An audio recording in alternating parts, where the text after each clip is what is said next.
نحمده ونصلي على رسوله الكريم أما بعد فأعوذ بالله من الشيطان الرجيم بسم الله الرحمن الرحيم قل هل يستوي الذين يعلمون والذين لا يعلمون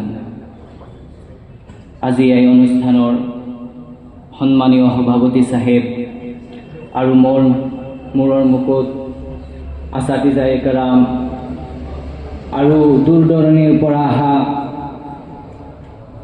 মেহমানানে কেৰাম আৰু মোৰ সন্মুখত বহি থকা সৰু ডাঙৰ ভাই ককাইসকল, যে মই কোৰআন কাৰিমৰ এটা আয়াত তেলাওয়াত কৰিছিলোঁ আপোনালোকৰ সন্মুখত, যেটো আয়াত হ'ল قل هل يستوي الذين يعلمون والذين لا يعلمون। এই আয়াতত কোৱা হৈছে, আল্লাহ ৰব্বুল আলামিনে কৈছে যে এই নবী মুহাম্মদুৰ ৰাসূলুল্লাহ সাল্লাল্লাহু আলাইহি ওয়াসাল্লাম, আপুনি জনাই দিয়ক দুনিয়াবাসীসকলক, আপুনি কৈ দিয়ক হে নবী মুহাম্মদুৰ ৰাসূলুল্লাহ সাল্লাল্লাহু আলাইহি ওয়াসাল্লাম, আপুনি জনাই দিয়ক হে সকলক যিসকল ইলমৱালা হয় আৰু যিসকল বেইলমৱালা হয় কেতিয়াও বৰাবৰ হ'ব নোৱাৰে, কেতিয়াও একে সমান হ'ব নোৱাৰে। আজি মোৰ মৌজু হ'ল মাদ্ৰাছাৰ এহমিয়ত, মাদ্ৰাছাৰ গুৰুত্বৰ বিষয়। যে মাদ্ৰাছা কি হয়? মাদ্ৰাছা কেৱল মুছলমানসকলৰ কাৰণে ফায়দামন্দ হয়নে না অন্যান্য ধৰ্মাৱলম্বী মানুহসকলৰ কাৰণেও ফায়দামন্দ? মাদ্ৰাছা কেৱল মুছলমানসকলৰ কাৰণে ফায়দামন্দ নহয়, ইয়াৰ দ্বাৰাই মুছলমানসকলেও ফায়দা উঠাইছে আৰু ইয়াৰ দ্বাৰাই গैर মুছলিমসকলেও ফায়দা উঠাইছে।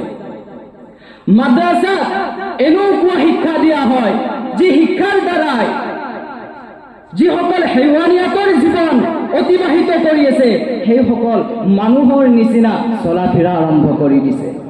যিসকল মানুহ হয়, দেখাত মানুহ হৈ আছে কিন্তু ভিতৰে ভিতৰে দানৱ হৈ আছে, দানৱৰ নিচিনাই জীৱন অতিবাহিত কৰি আছে, সেইসকলক মানৱতা শিকাইছে। যিসকলৰ ভিতৰত মানৱতা নাই, মাদ্ৰাছাই সেইসকলক মানৱতা শিকাইছে। যিসকল বেহায়া হৈ গৈছে সেইসকলক হায়া শিকাইছে। যিসকলে পথ হেৰাই গৈছে, সৃষ্টি জগতৰ ৰব মহান আল্লাহ ৰব্বুল আলামিনক পাহৰি গৈছে, সেইসকলক সৃষ্টি জগতৰ ৰব মহান আল্লাহ ৰব্বুল আলামিনক চিনাৰ পথ দেখুৱাইছে মাদ্ৰাছাই। আজি কিছু জালিমে কয় যে এই মাদ্ৰাছা হল দহশতগৰ্দীৰ আড্ডা হয় আৰু এই মাদ্ৰাছাত পঢ়োতাসকল হয় দহশতগৰ্দী। মই সেইসকলক ক'ব বিচাৰো যে ইয়াৰ আগতো মুছলমানসকলক মৃতৰ কাৰণে দুশ্মনানে ইছলাম আহিছিল, নমৰুদ আহিছিল, হযৰত ইব্ৰাহিম আলাইহিস সালাতু ওয়াস সালামক জুইত নিক্ষেপ কৰিছিল, কিন্তু হযৰত ইব্ৰাহিম আলাইহিস সালাতু ওয়াস সালামৰ এডাল লুমো জ্বলাব পৰা নাছিল।